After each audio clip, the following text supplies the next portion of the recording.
എന്തെല്ലാന്ന് ഇനി എന്താ വന്ന് എല്ലാ ആർസിനിങ് തന്നൂടെ പലിശയിലൊന്നും തന്നു തീർത്തില്ലേ അതിന് വേണ്ടിട്ട് ഞാൻ വന്നത്. നീ 10,000 കൂടെ എന്നെ തരാനില്ലേ? അവൻ കൂടി തന്നിട്ട് നിന്റെ ആർസിയുമായിട്ട് പോയിക്കോ. നിങ്ങൾക്ക് തരേണ്ട തേച്ചും തന്നു കഴിഞ്ഞ് ഇനി ഒരൊറ്റ പൈസ ഞാൻ തരൂല. എനിക്ക് ആർസി ഇപ്പം പോകണം. ചങ്ങായി എനിക്ക് 10,000 കൂടി കിട്ടണം. എന്നിട്ട് നിന്റെ ആർസിയുമായിട്ട് നീ ഒന്ന് പോയിക്കോ. റുപ്യ നിങ്ങളോട് ആർസി ഞാൻ വാങ്ങും. എന്നാ പിന്നെ വാങ്ങടാ. വാങ്ങും. ഞാൻ കാണിച്ചു തരാം.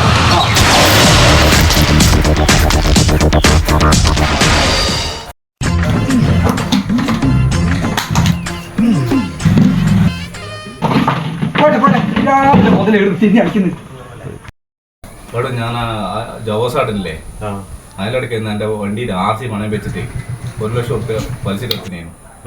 അയാൾ പറഞ്ഞ പൈസയും കൊടുത്ത് അയാൾ ആർസി തരുന്നില്ല. ഞാനിപ്പോ അയാളെ വീട്ടിൽ പോയി നാട്ടിൽ കച്ചരായിട്ടാ വരുന്നത്. ഞാൻ അയാളോട് പറഞ്ഞു ഞാൻ ഇത് വാങ്ങിട്ടേ പോകും, ഇനി റുപ്യ തരൂലെന്ന് പറഞ്ഞു. എന്തെന്നാ എനിക്കൊരു ഒരു വഴി.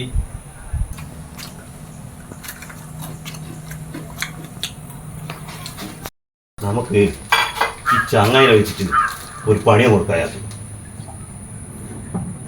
ഒരു കാര്യം പറയട്ടെ.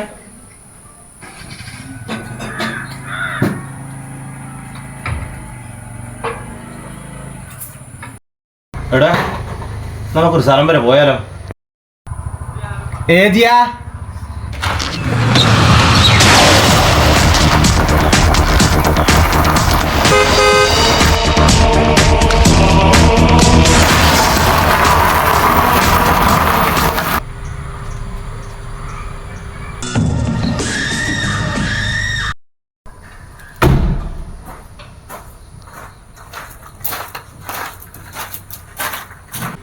എല്ലോ ഉണ്ണി, ഞാനൊരു തമാശ പറയുമ്പോഴത്തേക്ക് ആളെയും കൂട്ടി വരണ.